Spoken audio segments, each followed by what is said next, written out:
La Chine est réputée pour sa quête de l'harmonie, mais aussi et surtout pour sa médecine traditionnelle. Un savoir-faire vieux de plus de 2000 ans. À l'époque, le premier empereur Che Huangti est à la recherche de la longévité, voire même de l'immortalité.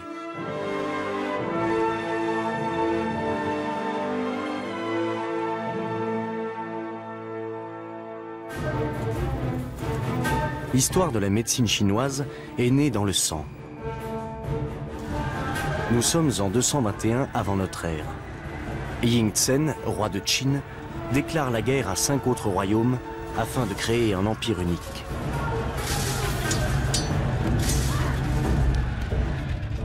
Yingzhen remporte la bataille et prend le titre de She Huangti, premier auguste souverain.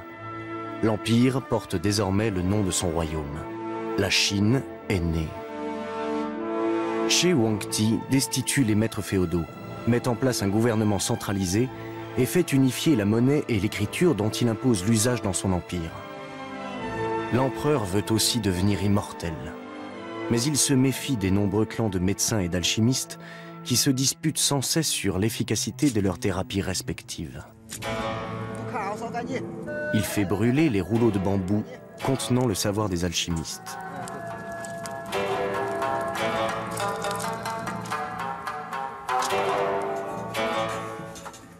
La Chine d'aujourd'hui. Sur un terrain situé non loin du palais impérial, des archéologues ont découvert les restes de sépultures de hauts fonctionnaires de l'empereur. Les premières pièces sont très prometteuses.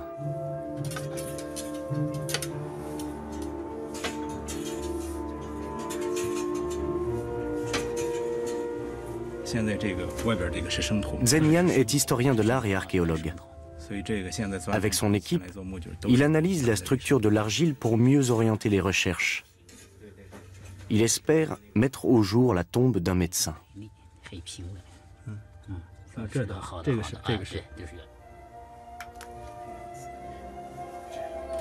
Les chercheurs ont déjà rassemblé un certain nombre d'éléments datant de l'époque du premier empereur de Chine. Ils savent que She Huangti a fait venir de nombreux médecins à la cour.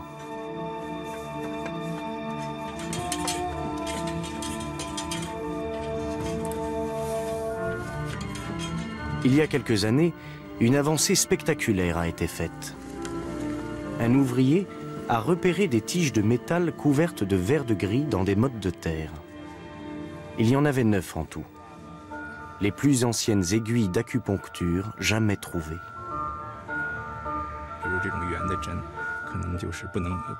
Les aiguilles à extrémité arrondie servaient à masser et tamponner la surface de l'épiderme. Celles munies d'une pointe étaient piquées dans la peau. Cette tombe date de 200 ans avant notre ère. On trouve également une description de l'acupuncture dans le livre de l'Empereur jaune, qui est encore plus ancien que cette tombe. Nous savons ainsi que l'acupuncture était déjà très développée à l'époque. L'empereur She Huangti a l'idée de créer un ouvrage qui répertorierait les différents savoirs thérapeutiques en pratique dans son pays. Il convoque alors les jeunes guérisseurs les plus doués. Kang est l'un d'eux. Lui et ses collègues se voient assigner la tâche de consigner méticuleusement leur savoir par écrit.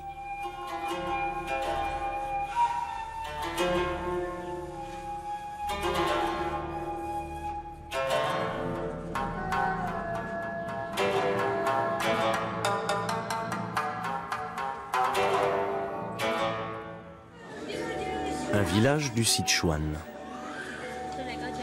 Près de 700 millions de Chinois vivent dans les campagnes, où la médecine ancestrale se pratique quotidiennement. Le cabinet du médecin du village est complètement ouvert sur la rue. Li Xian a 88 ans. Il incarne la médecine chinoise traditionnelle selon laquelle seuls les mauvais médecins soignent des malades. Les bons médecins font en sorte que leurs patients restent en bonne santé. Li Xian prend le pouls du vieil homme. Il s'assure ainsi que les organes internes fonctionnent bien et que l'énergie s'écoule de façon harmonieuse. Suivent une conversation détaillée et l'observation de la langue.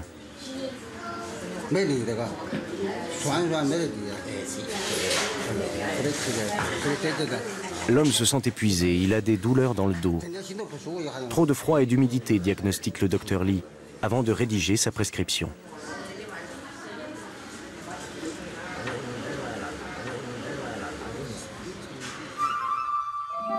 La médecine chinoise se base sur l'observation des forces et des cycles de la nature. Les éléments de base, eau, terre, métal, bois et feu, interagissent, se produisent et se détruisent. Le principe du yin et du yang explique la structure du corps humain. Comme une montagne, l'homme oscille entre deux pôles antagonistes. Dans l'ombre, il est froid et humide, dans le soleil, il est chaud et sec. La position du soleil influe aussi sur le caractère. Pour les Chinois, les variations entre le yin et le yang déterminent le degré d'harmonie interne et donc la santé. Kang est médecin. Il est fier d'avoir été nommé si jeune à la cour du premier empereur de Chine.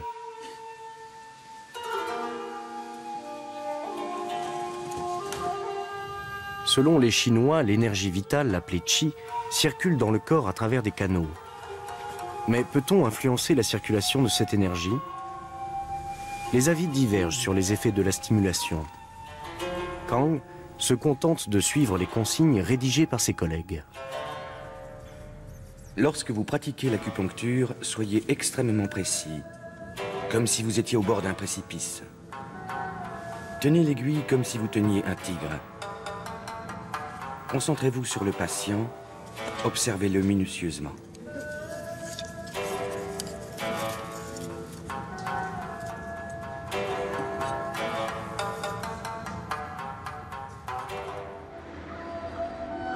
Xi'an, dans le centre de la Chine. C'est ici que l'empereur Shi Huangdi résidait, il y a 80 générations.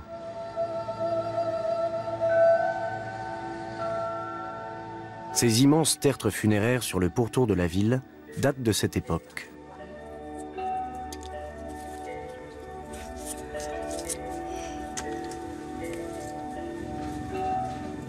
Certains paysans y ont creusé des galeries.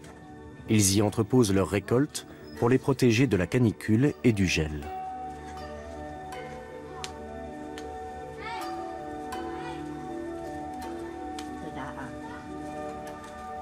Les fouilles continuent. Il faudra des décennies pour mettre au jour tous les mystères enfouis dans ces monticules. Chang'an, ancien nom de Xi'an, était la plus grande ville du monde à l'époque. Elle comptait 1 million d'habitants. En 2000 ans, jusqu'à 7 mètres d'argile charriés par le fleuve se sont accumulés. Sen Yan et ses collègues pensent être enfin parvenus au niveau du couvercle de la tombe.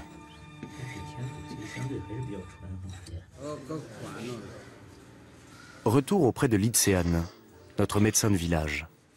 Son fils Li Yang travaille avec lui.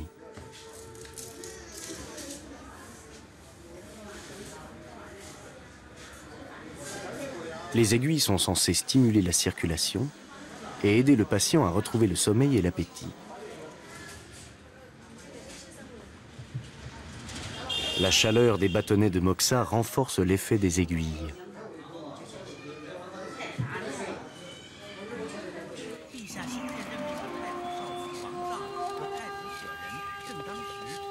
Un jour, alors que l'empereur rentre de voyage, le voilà pris de violents maux de tête. Kang est immédiatement appelé auprès de lui. Le jeune médecin sait que s'il échoue à guérir l'empereur, il sera renvoyé du palais, ou même pire.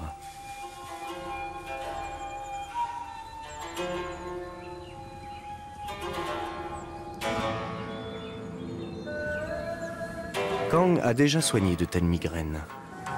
Il choisit l'acupuncture. Il place alors les aiguilles dans les canaux d'énergie des jambes de son patient.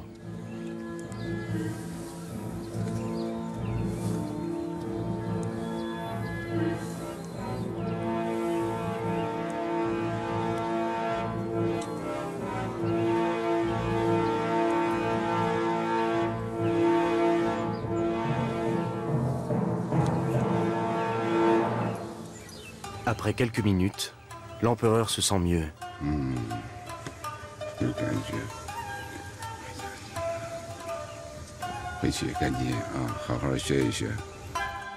Maître Kan est confirmé dans ses fonctions de médecin personnel de l'empereur.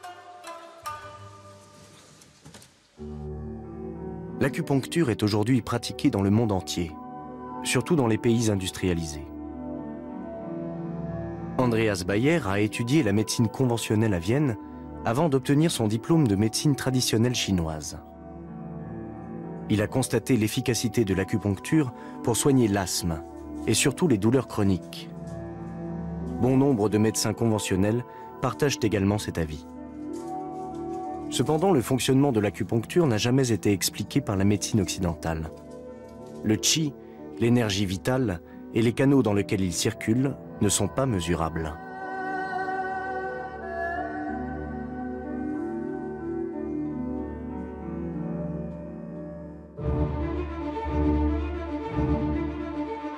Selon la médecine chinoise, l'acupuncture fonctionne ainsi.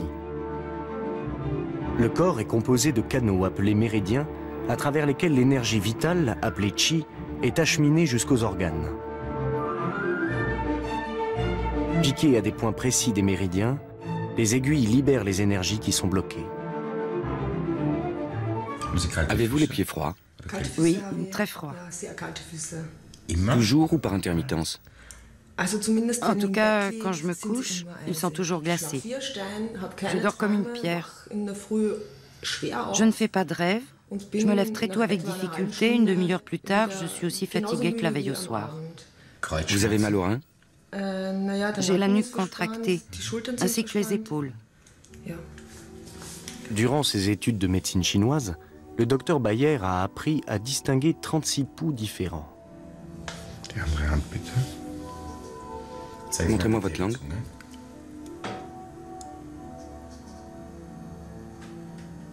Merci. Voilà ce qui se passe chez vous. Il y a deux systèmes d'organes qui ne coopèrent plus l'un avec l'autre. Pour la médecine chinoise, un des systèmes d'organes, celui qui donne de la force, qui livre l'énergie au corps, se trouve dans l'abdomen, là où se développent les futurs bébés. Le second système d'organes, c'est celui où siège l'esprit. Lorsque ces deux systèmes ne travaillent plus ensemble, le feu du cœur remonte sans être refroidi. Voilà comment les Chinois décrivent ce phénomène. Cela signifie que vous dormez bien, mais que vous ne vous sentez pas reposé au réveil. Je vais piquer 2 aiguilles. Vous allez sentir une toute petite piqûre. Ce n'est pas très agréable. Lorsque je l'enfonce vers le point, vous ne sentirez qu'un faible tiraillement. La seconde aiguille est piquée sur le méridien des reins. Ces 2 aiguilles vont harmoniser les 2 organes afin que l'énergie bloquée dans le bas du corps puisse remonter. Je pique à présent un point que vous avez déjà dû voir dans des films. C'est là que les Indiens se peignent un point rouge. Ce point est magique dans toutes les cultures, également dans la médecine chinoise. Pour nous, c'est le 3e œil, pour les Indiens, c'est le chakra spirituel, et pour les Chinois, c'est le centre de la paix. L'aiguille suivante va servir à faire redescendre et à apaiser le feu du cœur qui se trouve si haut chez vous. Voilà, c'est tout. On va laisser les aiguilles une demi-heure. Je viendrai les manipuler de temps en temps. Vous sentirez que les aiguilles communiquent entre elles. Les Chinois disent qu'on sent la circulation du qi. On sent en fait que tout le système s'harmonise. Vous serez plus paisible en haut et le bas va se réchauffer.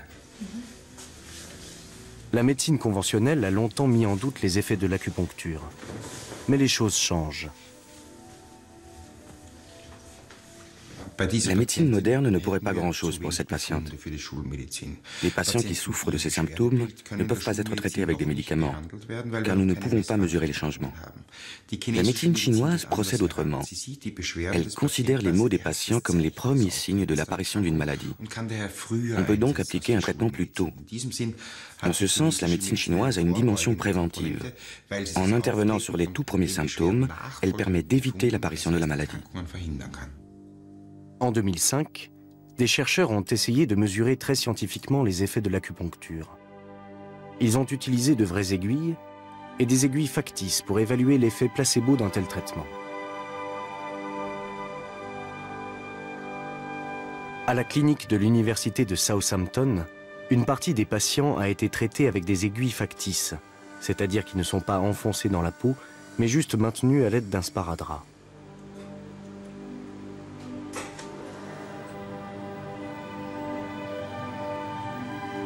Le TEP, le tomographe à émission de position, permet de vérifier les réactions induites par les fausses aiguilles.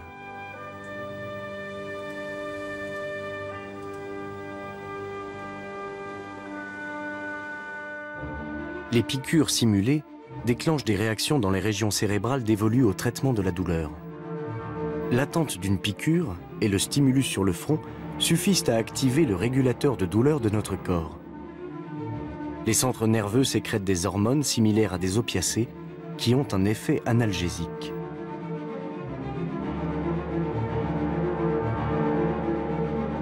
Test similaire avec de vraies aiguilles.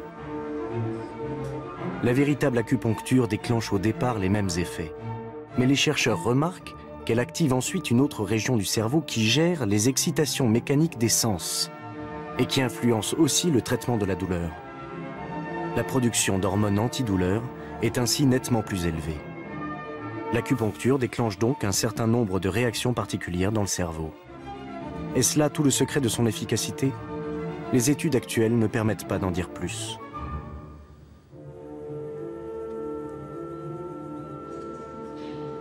La tombe de Liu Qi, 5e empereur de Chine, a été découverte en 1991. Les archéologues récoltent sur le site une foule d'informations sur la façon dont on vivait en Chine à cette époque. Le défunt a été enterré avec tous les objets indispensables à sa vie dans l'au-delà. Les premiers empereurs étaient entourés d'une cour pléthorique, 6000 statues en terre cuite représentant des concubines, des fonctionnaires et des serviteurs. La tombe des plus hauts dignitaires de la dynastie Han renferme aussi des animaux domestiques et de la nourriture en quantité. Les denrées alimentaires étaient aussi considérées comme thérapeutiques. Ainsi, les pots mis au jour contiennent les menus des premiers empereurs de Chine.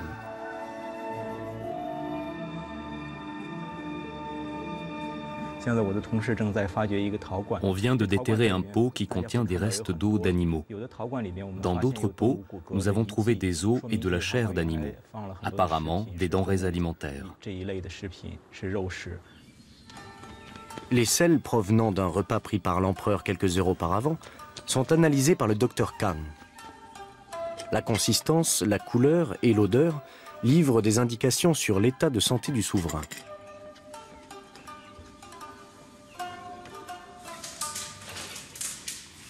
Le médecin relève sur l'empereur une chaleur interne trop élevée.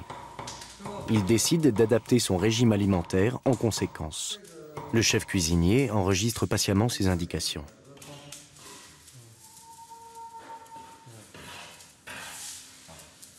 Les bulbes de lys sont censés renforcer le yin et apaiser la chaleur. Les baies de goji tonifient les muscles, les dattes chinoises séchées servent d'expectorants et les morilles fortifient le qi. Selon le docteur Kang, la viande de poulet a également un effet refroidissant. Tout comme les légumes.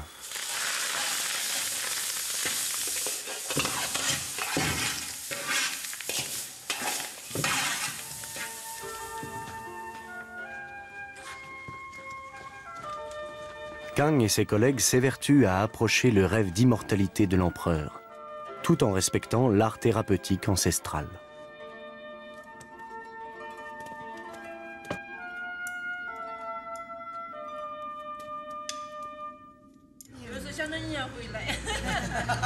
As-tu déjà mangé?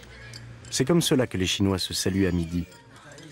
Le docteur Li Tsean et sa famille respectent scrupuleusement les enseignements des anciens. Ainsi, s'alimenter est aussi une médecine douce.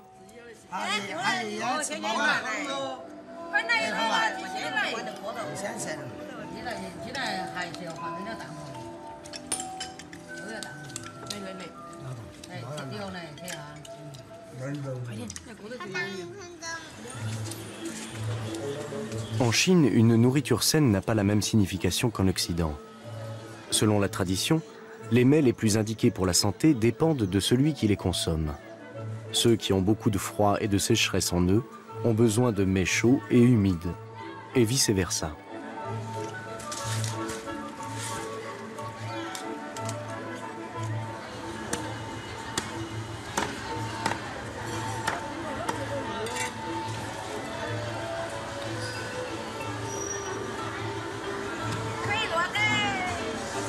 À cela s'ajoute l'influence du climat et des saisons.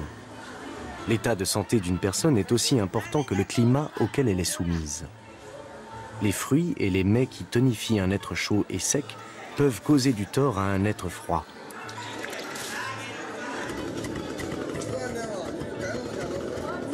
La préparation est tout aussi essentielle. Cuire, rôtir ou griller donne des effets échauffants. Cuire à l'étuvée ou sécher possède un effet refroidissant. À cela s'ajoutent les effets des condiments qui ont aussi leur importance. Ces règles ont encore cours dans les campagnes chinoises.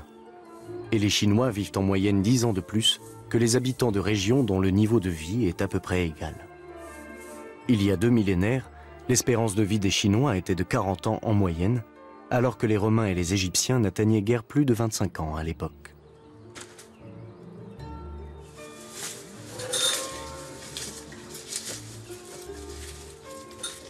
La conception d'une vie saine en Chine est soumise à un grand nombre de règles. Elle s'articule tout autour du qi, l'énergie vitale, et de l'interaction des 5 éléments de la nature. Le bois donne le feu. Le feu produit de la cendre, c'est-à-dire de la terre. La terre fait pousser des plantes qui, en se décomposant, redeviennent de la terre. Dans la terre se forme le métal. Le métal se travaille avec le feu et l'eau. L'eau est indispensable pour produire du bois.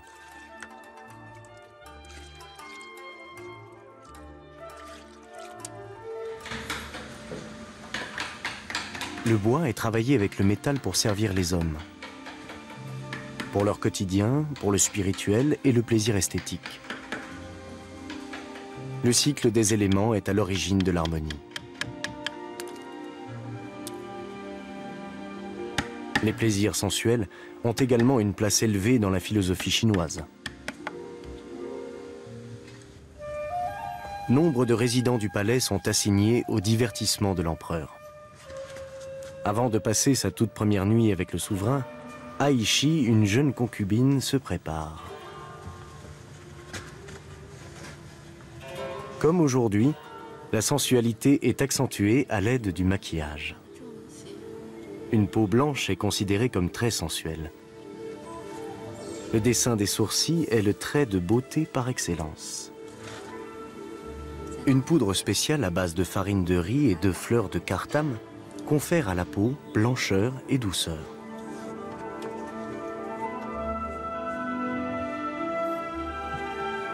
Les femmes de la cour sont vêtues de la soie la plus fine. Une pièce de vêtement semblable a été découverte par des archéologues. Elle ne pesait que 50 grammes.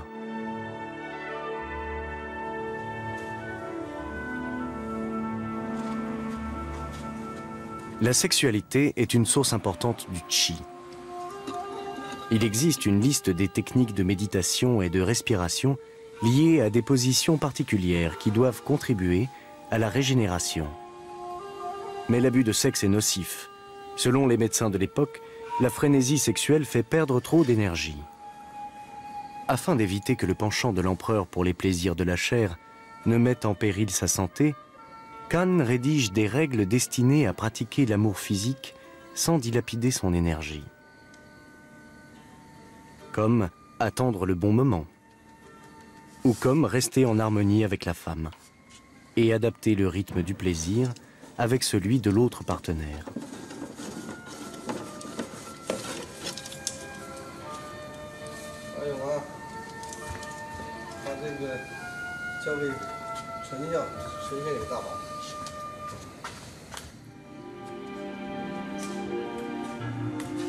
Ces conseils sont transmis directement à l'empereur.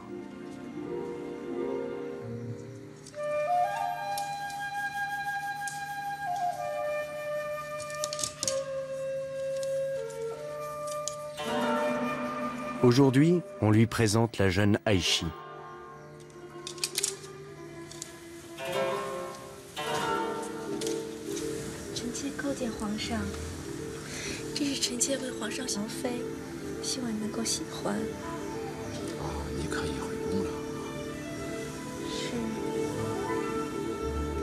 L'empereur observait-il les conseils de son médecin? Nul ne le sait.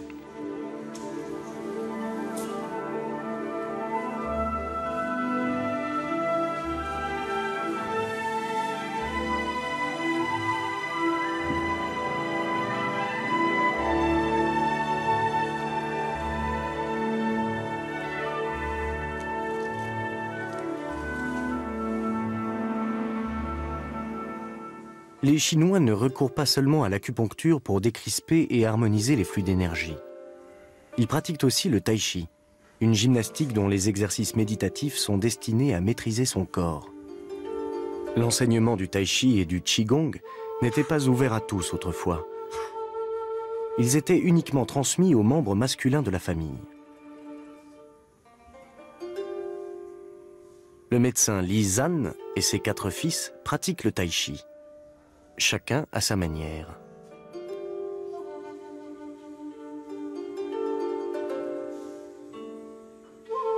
Et ils le pratiquent chaque matin avant de commencer leur journée de consultation.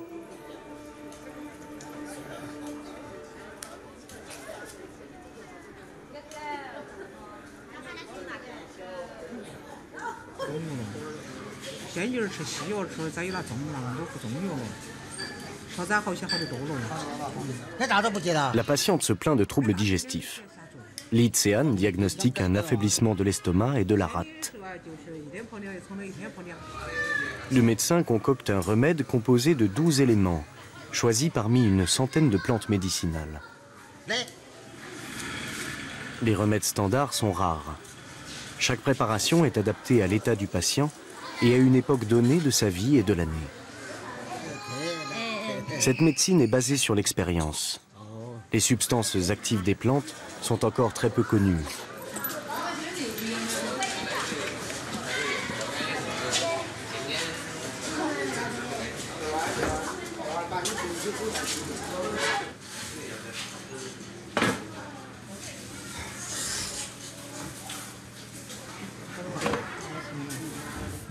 Kang et ses collègues intègrent eux aussi les plantes dans leurs remèdes. Pour faire tomber la fièvre, ils utilisent un extrait de Qingguao, l'armoise annuelle. Mais ce remède n'opère pas toujours. Pour améliorer ses effets, Kan a l'idée de ne plus utiliser que les feuilles de la plante.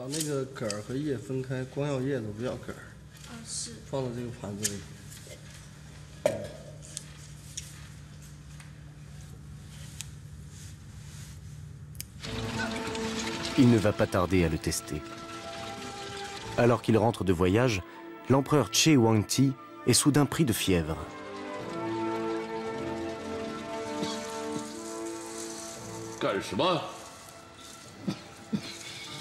Son jeune médecin décide de tenter une nouvelle expérience. Au lieu de cuire les feuilles d'armoise annuelle, comme il le fait d'habitude, il les presse et prépare un breuvage froid.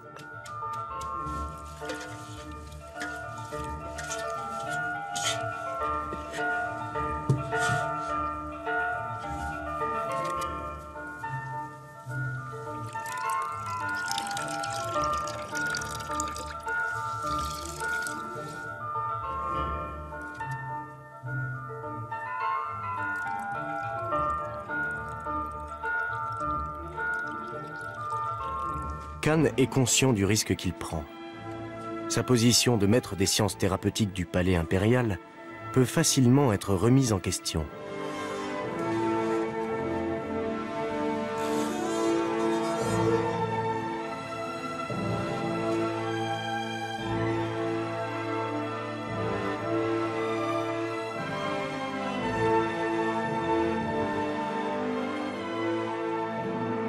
Quelques heures plus tard, la fièvre baisse. Kan s'empresse alors de consigner par écrit ce nouveau remède.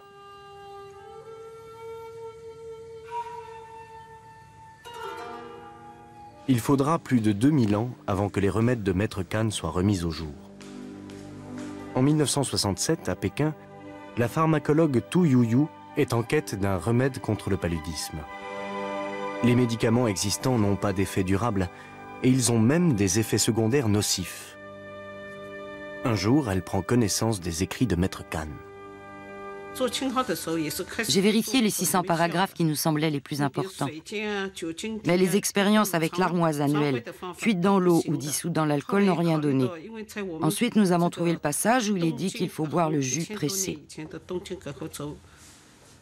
2 ans plus tard, les principes actifs de la plante sont identifiés. Les essais sur des patients peuvent commencer.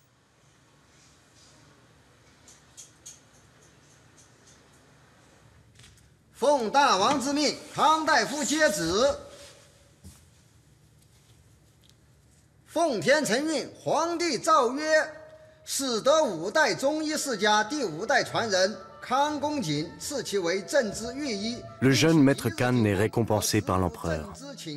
Mais le souverain veut plus. Il exige du jeune médecin qu'il trouve des remèdes miracles qui le rendront immortel.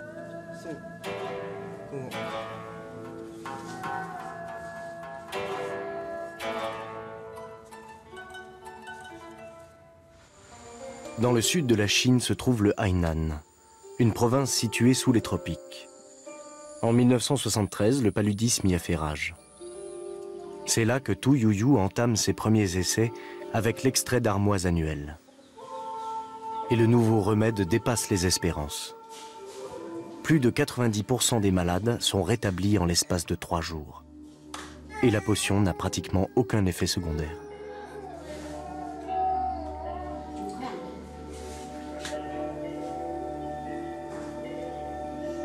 Aujourd'hui, Chen consulte au dispensaire.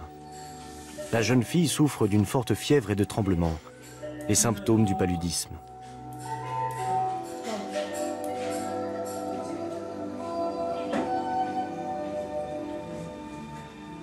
Un test sanguin est pratiqué.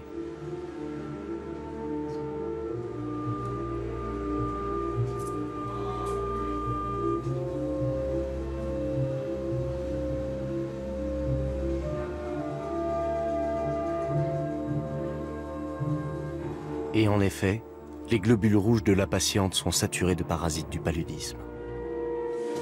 Les médecins espèrent que le remède à base d'armoise annuelle sera efficace sur la jeune fille.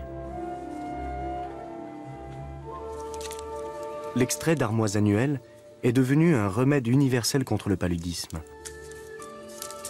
Mais les plantes disponibles ne suffisent pas pour soigner les 500 millions d'êtres humains qui contractent chaque année la maladie. La plante doit pousser en altitude et sous un climat particulier pour avoir une teneur en agents actifs suffisante.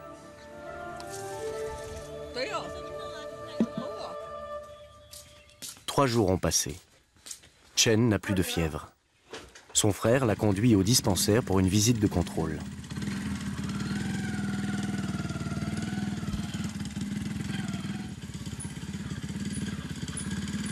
Aujourd'hui, seule une quarantaine de personnes succombent au paludisme chaque année en Chine. Auparavant, la maladie faisait des milliers de victimes. Le médecin est satisfait. L'analyse montre que l'agent pathogène a disparu du sang de sa jeune patiente. Chongqing, dans le centre de la Chine. Ici est en train de s'écrire l'une des pages de gloire de la médecine chinoise. Une société pharmaceutique chinoise et un grand laboratoire international se partagent la production mondiale du médicament contre le paludisme, découvert il y a 2200 ans. L'usine produit 25 kg d'extrait d'armoise annuelle par jour, ce qui permet de soigner 50 000 patients. Ils espèrent être en mesure d'augmenter massivement leur production dans le futur.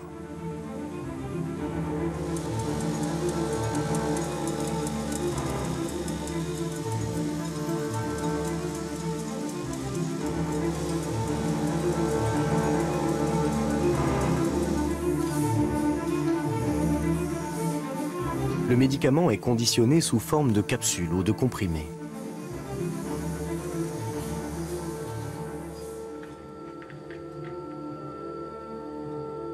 En Europe, La médecine chinoise ne se limite désormais plus à l'acupuncture. On prescrit de plus en plus de remèdes chinois à base de plantes. Thérapeutes et pharmaciens analysent régulièrement les produits importés de Chine afin de détecter les impuretés, notamment la présence de métaux lourds. Nombre de remèdes chinois à base de ginseng et de ginkgo sont aujourd'hui reconnus par la médecine occidentale. Mais pour quantité d'autres substances, l'efficacité n'est pas encore démontrée par les tenants de la pharmacologie occidentale.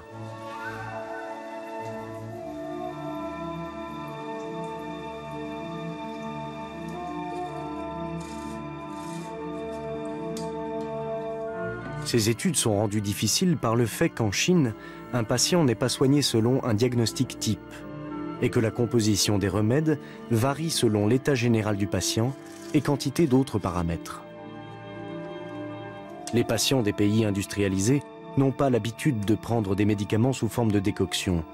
Pour eux, les mélanges sont réduits en poudre et présentés sous gélule.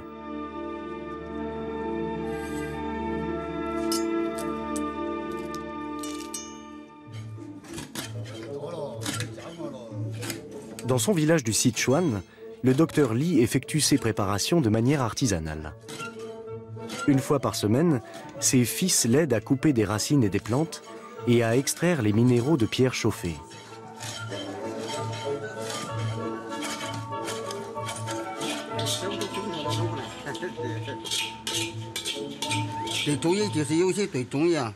Beaucoup de patients trouvent compliqué de mélanger les plantes. Ils préfèrent prendre des médicaments occidentaux. Mais leurs effets secondaires sont très importants. Les patients s'en rendent compte et ces derniers temps, j'en vois de plus en plus revenir à la médecine chinoise.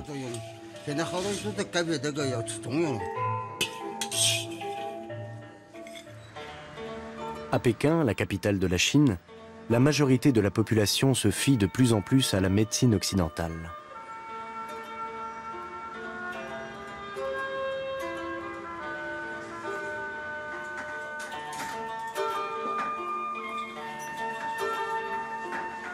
Néanmoins, Li Yang, l'un des fils du docteur Li, s'est installé dans la capitale pour ouvrir un cabinet de médecine traditionnelle. Les acteurs du miracle économique chinois souffrent souvent de surmenage. Ils éprouvent le besoin de mener une vie plus saine et d'équilibrer leurs énergies, et reviennent pour cela vers les principes ancestraux.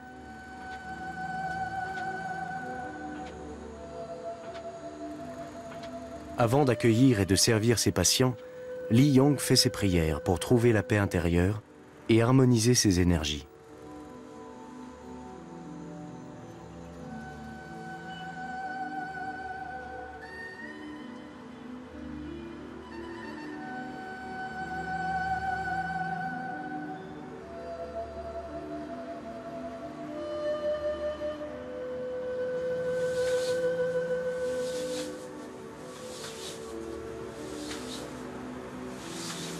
En plus de l'acupuncture et de la pharmacopée naturelle, Li Yang prescrit aussi des massages thérapeutiques, appelés Tuina. Seuls les médecins qui les maîtrisent sont autorisés à les pratiquer.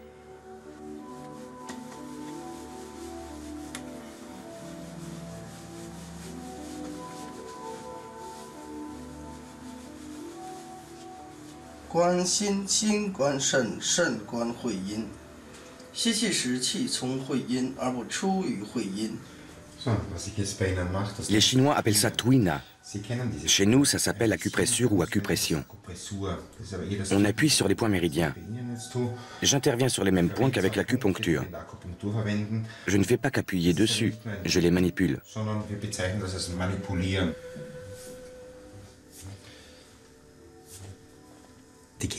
Les Chinois disent que le trop-plein de feu est stocké ici, en haut. Selon la médecine chinoise, quand quelque chose monte, il se concentre dans ces points. Voilà pourquoi ils font si mal. Car tout le feu reste plus ou moins bloqué là-haut.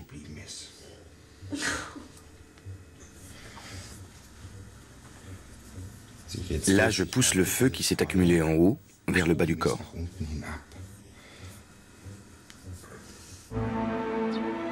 L'empereur Che Huangti est certes en bonne santé, mais le docteur Kan a échoué dans sa mission de trouver un remède miracle contre le vieillissement. L'empereur le congédie.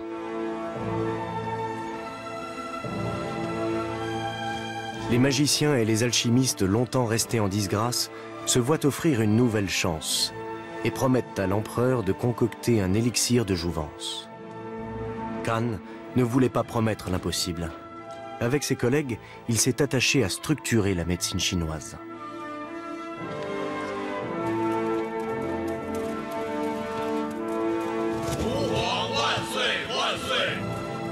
Les alchimistes promettent à l'empereur que leur élixir le rendra immortel et l'empereur en meurt.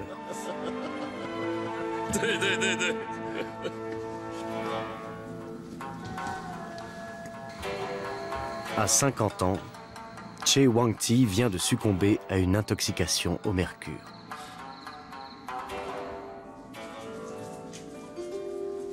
Kan est répudié, mais il poursuit sa pratique devant les portes du palais. Il est l'un des auteurs de l'ouvrage Wangdi Neijin, le livre de l'empereur jaune. Cette Bible du bien-être, rédigée il y a 2 millénaires, est encore utilisée aujourd'hui pour les études de médecine chinoise.